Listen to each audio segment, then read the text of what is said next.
My stepmother smiled as she placed the plate in front of me. "Eat up," she said softly. "It's a special dish. I made it just for you." Her voice was warm, her smile was perfect. Too perfect. I forced a small laugh and thanked her, but my hands tightened around the fork. The room felt suddenly smaller, quieter, like the air itself was holding its breath. My father avoided my eyes. My younger brother kept staring at his phone. No one noticed the way my chest tightened, or the instinct screaming in my head that something wasn't right. The food looked incredible. It smelled fine, and that's what scared me most. Because after years of living under the same roof as my stepmother, I'd learned a painful lesson. When she went out of her way to be kind, it was never without a reason. So when she turned away to pour the drinks, I made a decision in a single heartbeat. I switched our plates. And in that quiet moment, I unknowingly stepped into the most dangerous conflict of my life. I never planned on moving back into my father's house. At 32, I had my own life, my own apartment, and my own carefully built distance from the woman who now called herself my stepmother. But life has a way of cornering you when you least expect it. A sudden layoff, a medical bill I hadn't budgeted for, and a father who sounded tired and relieved when he said, "Just stay with us for a while, Harper. You'll always have a room here." He didn't say her name. He never had to. Linda had married my father 6 years after my mother passed away. On paper, she was everything people admired, organized, polite, endlessly helpful. The kind of woman who remembered birthdays, labeled pantry shelves, and brought casseroles to neighbors who barely knew her. People loved Linda. Living with her was another story. From the moment I stepped back into that house, I felt like a guest who had overstayed her welcome before she even unpacked. Linda greeted me with a long hug and a smile that never quite reached her eyes. "We're so happy you're here," she said. "This is your home." It didn't feel like it. My old bedroom had been transformed into a guest room. Neutral colors. No trace of who I used to be. My childhood photos were gone, replaced by framed quotes about gratitude and family harmony. Linda noticed me looking and laughed lightly. "Oh, I hope you don't mind," she said. I thought it was time for a fresh start. A fresh start. That was her favorite phrase. At dinner that first night, Linda took charge the way she always did, serving portions, refilling glasses, guiding conversation with practiced ease. My father, David, followed her lead, nodding along, avoiding conflict the way he had learned to do over the years.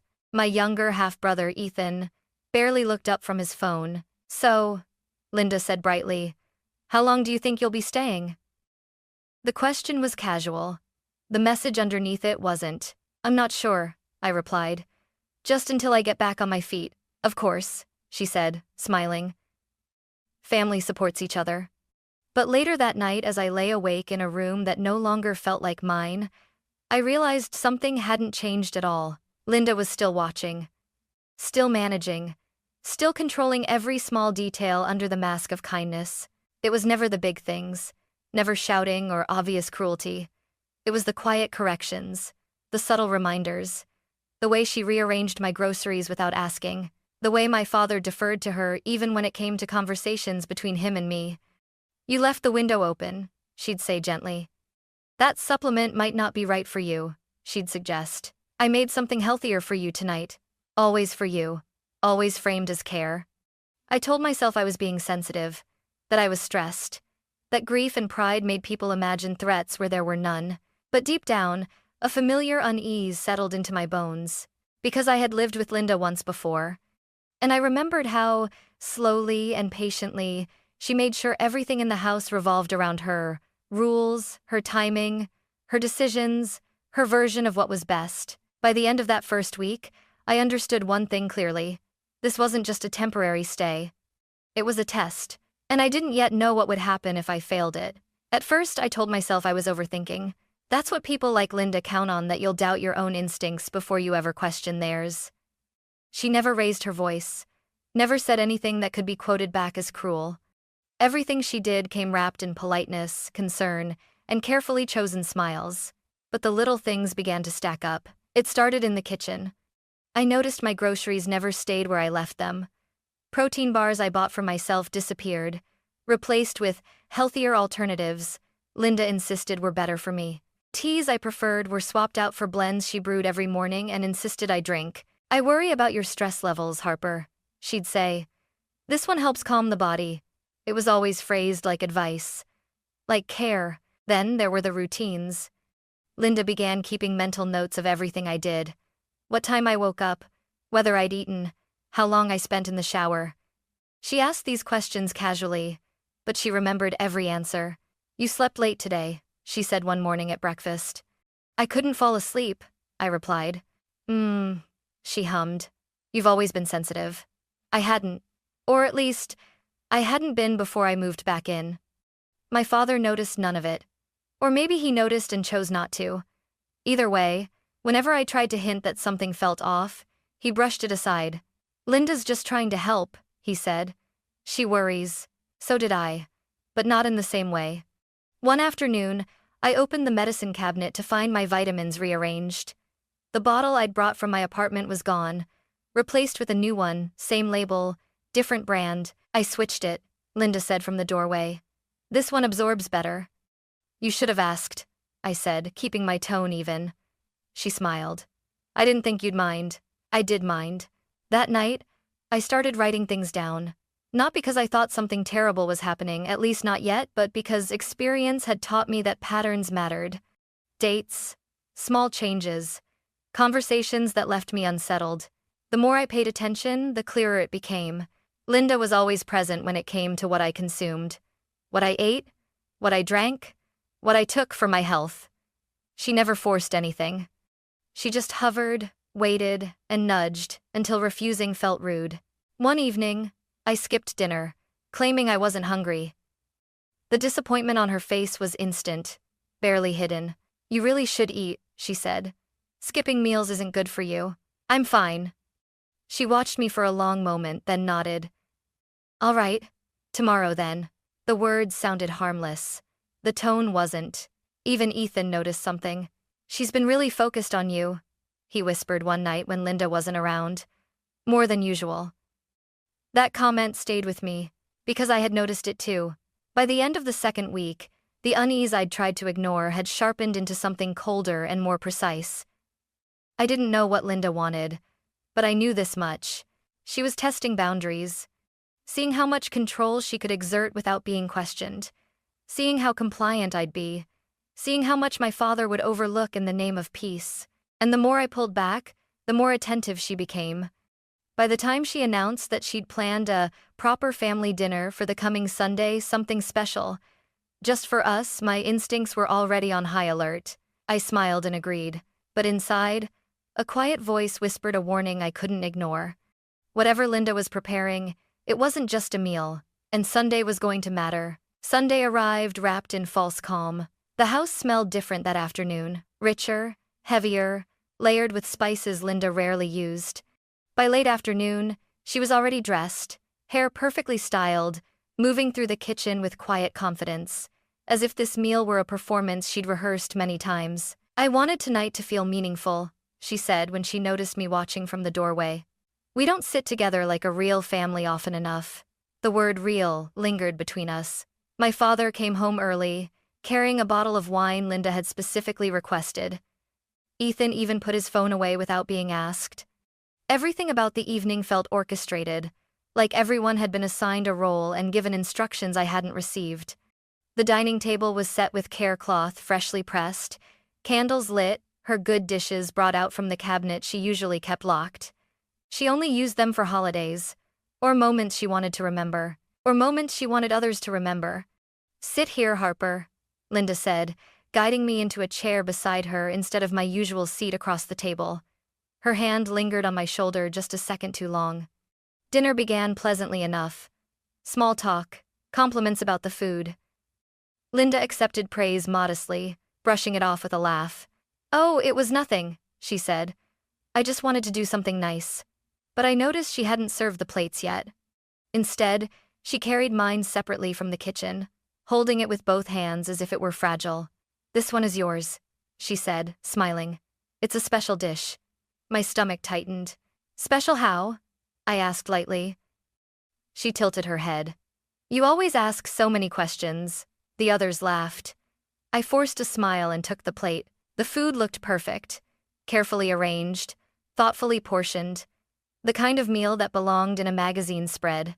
I lifted my fork, pretending to admire it, but something deep in my chest refused to relax. Linda watched me closely. Not openly, not obviously, just enough that I could feel her attention even when I wasn't looking at her. "You've been under so much stress," she said. "I thought you deserved something comforting." "That's kind of you," I replied. My father raised his glass. "To family," he said. "To family," everyone echoed. I took a breath. The smell wasn't unpleasant. In fact, it was almost inviting. And that, somehow, made it worse. Because nothing about Linda was careless. She prided herself on precision, on planning, on anticipating needs before anyone voiced them. If this dish was special, it was special for a reason. I took a small bite. The taste was fine. Good even. No bitterness. No obvious warning. Yet the unease didn't fade, it sharpened. Linda smiled wider. "Good?" she asked. "Yes," I said. "Very." She relaxed slightly, leaning back in her chair. Conversation drifted. Ethan talked about school. My father mentioned work. Linda chimed in at all the right moments, guiding the flow effortlessly. Anyone watching would have seen nothing but a peaceful family dinner. But I couldn't shake the feeling that I was being measured. Halfway through the meal, Linda stood up.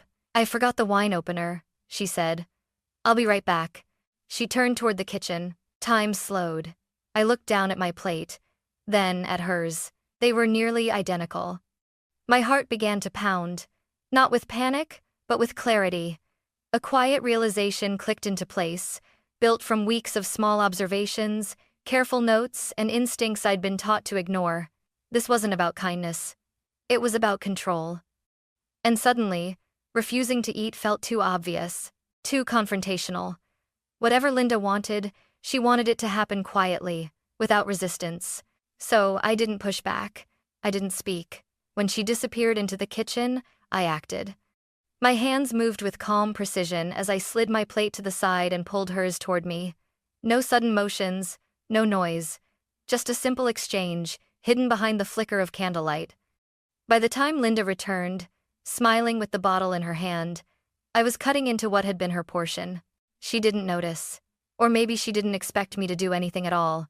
"Sorry about that," she said, settling back into her seat. "Where were we?" "Family," my father said again. I nodded, lifting my fork. And as Linda took her first bite of what she believed was meant for me, I realized this dinner was no longer just about survival. It was about truth. And once it revealed itself, nothing in this house would ever be the same again. For a few minutes, nothing happened. That was the strangest part. The candles burned steadily. Cutlery clicked against porcelain. My father laughed at something Ethan said, unaware that the air around us had changed completely. I chewed slowly, forcing myself to look relaxed, forcing my breathing to stay even. Across from me, Linda ate with quiet confidence.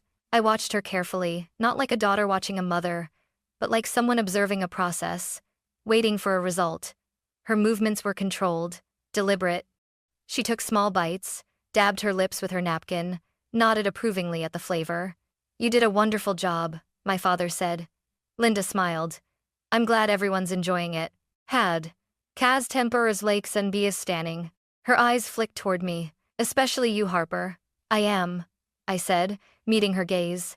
"It's comforting." The word landed between us like a test. She studied me for a second longer than necessary, then looked away. I felt a strange calm settle over me, not relief, but certainty. Whatever she expected from this dinner, she wasn't getting it the way she planned. Minutes passed. Then Linda shifted in her chair. It was subtle. A slight adjustment, as if she couldn't quite get comfortable. She set her fork down, then picked it up again. "You all right?" my father asked. "Of course," she replied quickly. "Just warm in here." She reached for her water, took a longer sip than usual. I kept eating. My pulse hammered in my ears, but outwardly, I was composed. I talked when spoken to.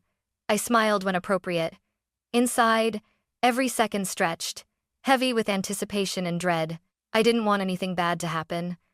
That was the truth no one would ever believe. I didn't want revenge. I didn't want punishment. I wanted answers.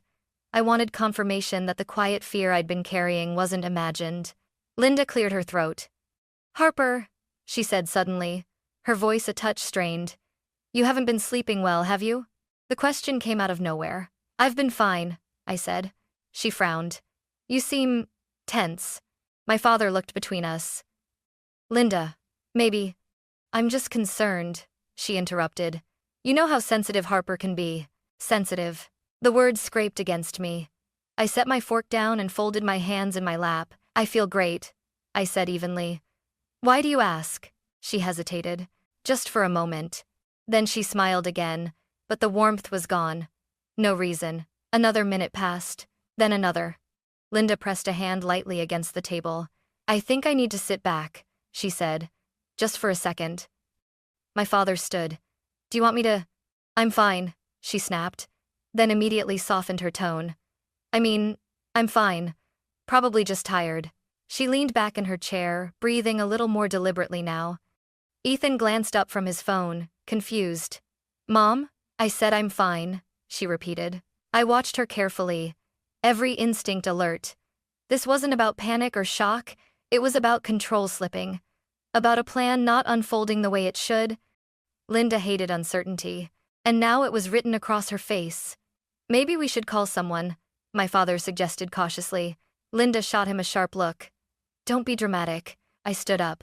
"I'll get you some fresh air," I said. "Maybe that will help." She looked up at me, eyes narrowing. "No," she said. "Sit down." The command was instinctive, unfiltered. My father stared at her. "Linda?"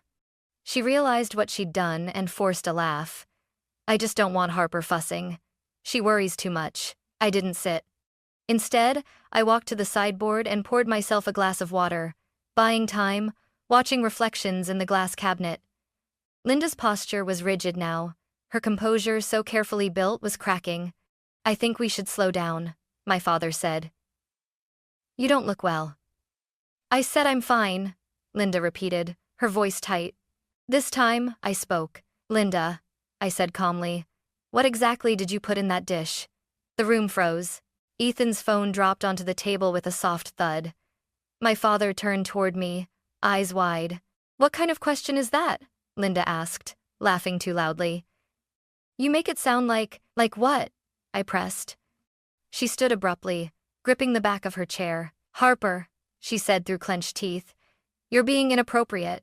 My heart pounded, but my voice stayed steady. "I'm being careful." The silence that followed was heavy, suffocating. Linda looked around the table, realizing for the first time that she no longer controlled the narrative. "I think we need to take a break," my father said. "This is getting uncomfortable." Linda swayed slightly. Just enough that my father reached out instinctively to steady her. "I don't need help," she snapped, shaking him off. But she did. And everyone could see it now. I stepped back, giving space, refusing to touch her, refusing to escalate. My mind was already moving ahead toward documentation, toward witnesses, toward what would come next. This wasn't a family argument anymore. It was an incident.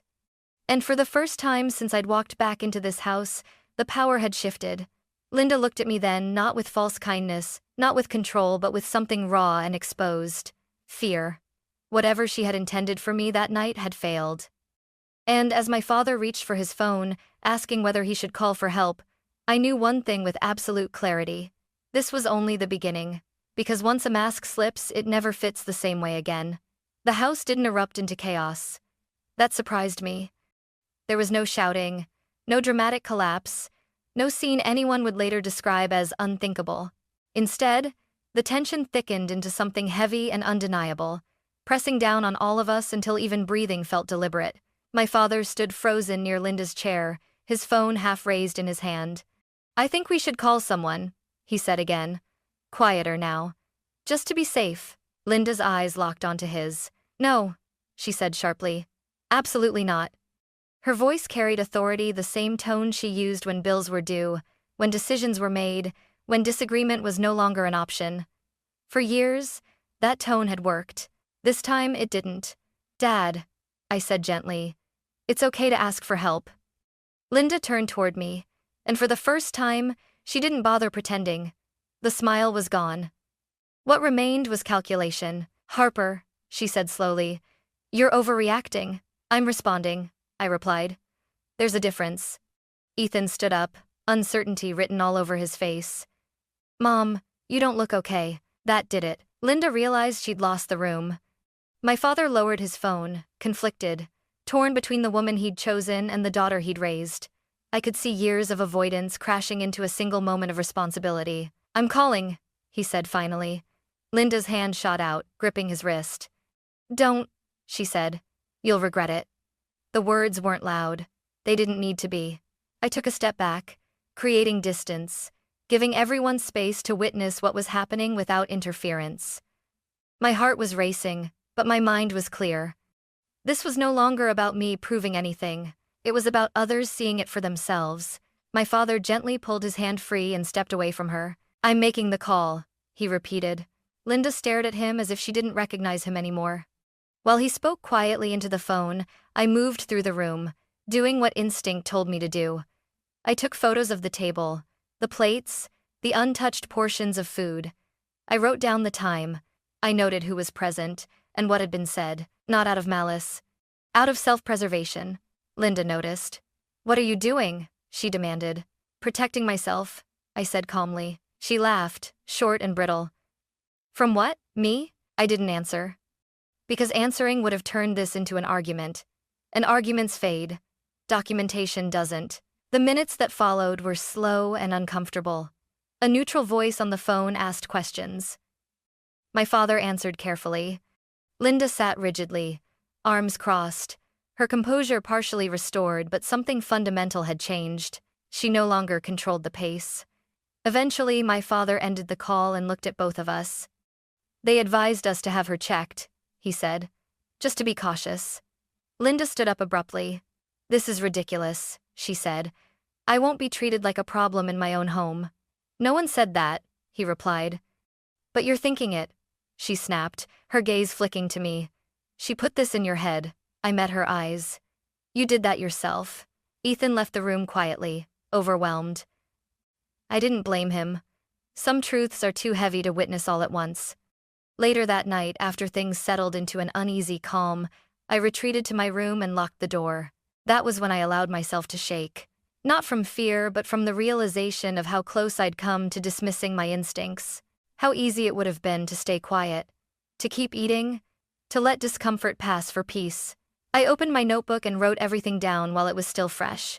Every word, every look, every shift in tone. Because I knew what came next. People like Linda didn't confess. They reframed. They denied. They turned concern into accusation and boundaries into betrayal. And if this moved beyond the house, if authorities, lawyers, or counselors became involved, I needed clarity. Facts. A record that couldn't be softened or rewritten. Down the hall, I heard Linda's voice, low and urgent, speaking to my father behind a closed door. I couldn't hear the words, but I didn't need to. I knew the pattern. Appeal to loyalty, question my stability, reassert control. But something had changed in my father, too. For the first time, he'd seen what happened when Linda didn't get her way. And he couldn't unsee it. I lay awake that night, staring at the ceiling, my mind replaying the evening in quiet loops. I didn't know exactly what Linda had planned. I didn't need to. What mattered was this. I had listened to myself. I had acted without escalating. And I had ensured that, whatever came next, I wouldn't be alone or unprotected. This wasn't the end. But it was the moment everything stopped being private. And once a situation enters the light, especially the light of witnesses and records, it never returns to the shadows the same way again. The next few days moved slowly, but the truth moved fast. Not loudly, not dramatically. It didn't explode into accusations or screaming matches. Instead, it gathered quietly, patiently, like water seeping into cracks no one realized were there. Linda became careful, too careful. She stopped hovering, stopped offering me food or drinks. She spoke less at the table, watched more. Her kindness didn't disappear, it sharpened, became strategic, measured, as if she were recalibrating after a misstep. My father noticed. I could see it in the way he studied her now. The way his answers to her questions grew shorter. He didn't confront her. He didn't need to. Something in him had shifted from trust to vigilance, and once that line is crossed, there's no going back. I didn't push. I didn't provoke. I stayed calm, polite, observant, and in the quiet, the house began to reveal things Linda could no longer control. The first confirmation came from outside the family. Rachel Collins, my father's longtime friend, and an attorney stopped by one afternoon to check in. Linda had suggested the visit herself, eager to appear cooperative. I watched her perform concern with impressive precision. Rachel asked neutral questions, simple ones. How's everyone holding up? Anything unusual lately? Have there been changes in routines? Linda answered smoothly. Too smoothly. When Rachel and I were briefly alone in the hallway, she lowered her voice. Harper, she said, I need to ask you something directly. I nodded. Do you feel safe here? The question landed harder than anything Linda had said. Yes, I answered carefully. But I'm being cautious. Rachel studied me. That's a good instinct. Later that evening, my father asked me to sit with him in his study. The door was closed. The tone was different, no longer defensive, no longer dismissive. I've been looking through some things, he said quietly. My chest tightened. What things? Financial records, household expenses, changes Linda made that I never approved. He slid a folder across the desk. Inside were printouts, emails, account statements, notes I hadn't seen before. Linda had been redirecting mail, making small financial adjustments under the guise of efficiency, scheduling appointments on my father's behalf without telling him. Nothing illegal on its own, but together, it formed a pattern. She said she was helping, he said, voice unsteady, that she was easing my burden. She was managing outcomes, I replied gently, not people. He looked up at me, eyes red. I didn't want to see it. I know. That was the moment the truth stopped being theoretical. It became personal. Over the next week, more pieces fell into place. Ethan admitted hesitantly that Linda had told him not to worry about me, that I was emotional, that I misinterpreted things. She'd asked him to keep an eye on me, to tell her if I skipped meals, if I seemed off. He looked ashamed when he told me. I didn't think it was bad, he said. She said she was protecting Dad. She was isolating him, I said quietly, and controlling the narrative. The hardest revelation came last. Rachel called us in for a formal conversation. Linda wasn't invited. There are enough indicators here, Rachel said, folding her hands, to justify protective steps. My father's face drained of color. What kind of steps? Boundaries, she said firmly. Documentation, and potentially legal separation of responsibilities. Linda had crossed a line that couldn't be uncrossed, not in one dramatic act, but in accumulation, in intent, in the quiet confidence that no one would challenge her authority. When my father confronted her that night, I stayed in my room. I didn't need to hear the words. I heard the tone. Her voice controlled, then sharp, then wounded. His tired, steady, finally resolute. No yelling. Just the sound of something unraveling that had been held together by silence for too long. Later, he knocked on my door. I'm sorry, he said simply, for not listening sooner. That apology mattered more than any accusation. Linda moved into the guest room the next day. Temporary, she said, just until things calm down. But control doesn't survive scrutiny. Rachel drafted formal boundaries. Financial access was restricted. Medical decisions required consent.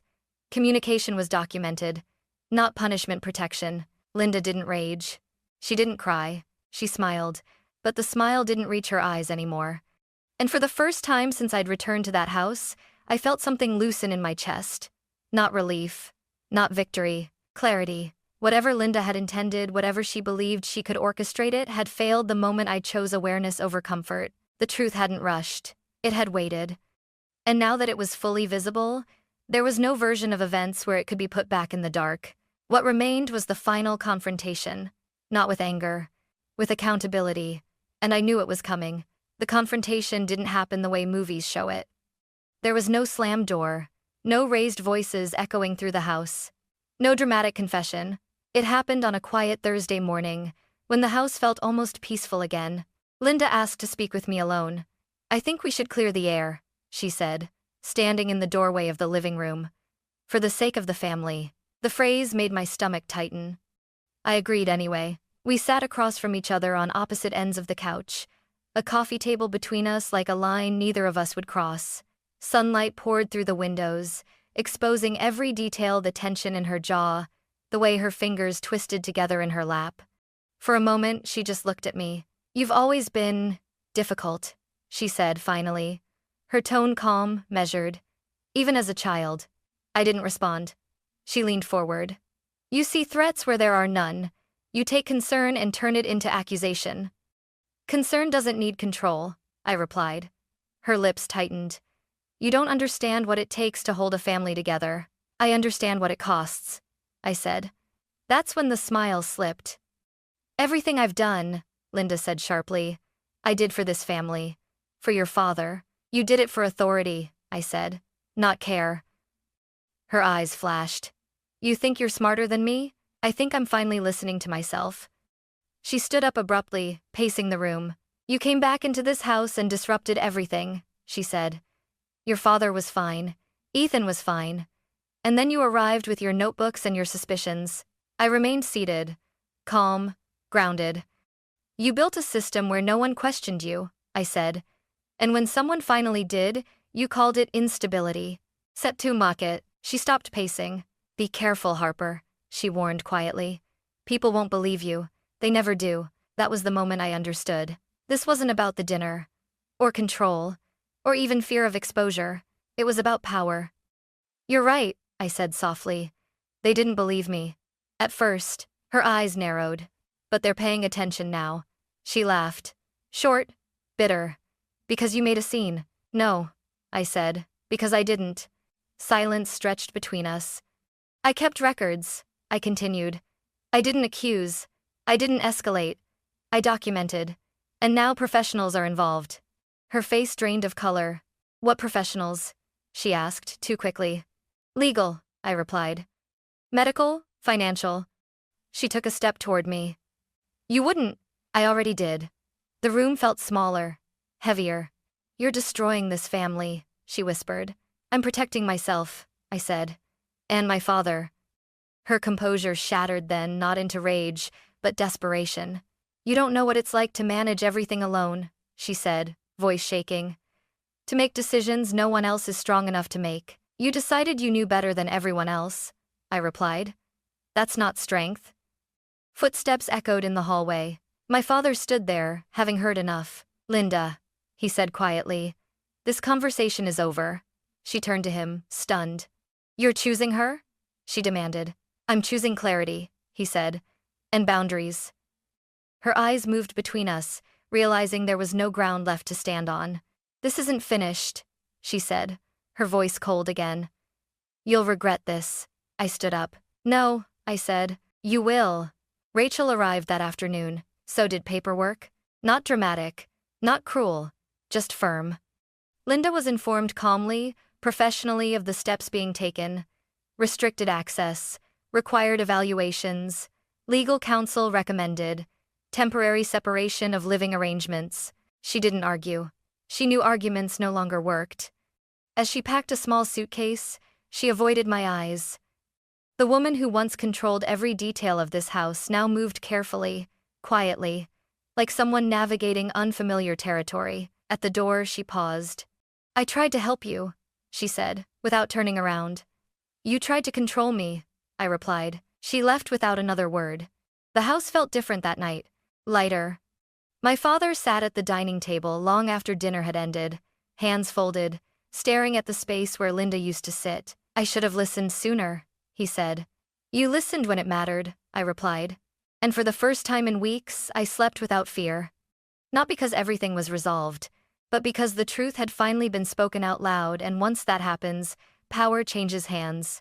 The story wasn't over yet, but the most dangerous part was behind me, because the person who smiled and said, "Eat up, it's a special dish," no longer had a seat at the table, and she never would again. In the weeks that followed, the house slowly became quiet in a different way.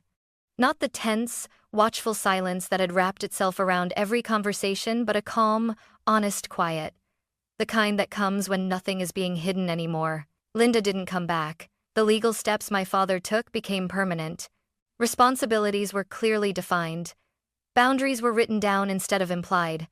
For the first time in years, decisions were made openly, with consent and documentation, not control disguised as care. Ethan relaxed. He laughed more.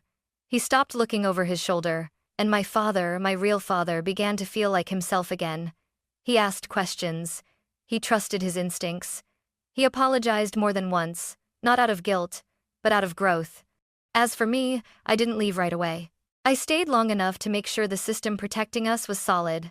Long enough to know that if I walked out that door, I wouldn't be leaving chaos behind me.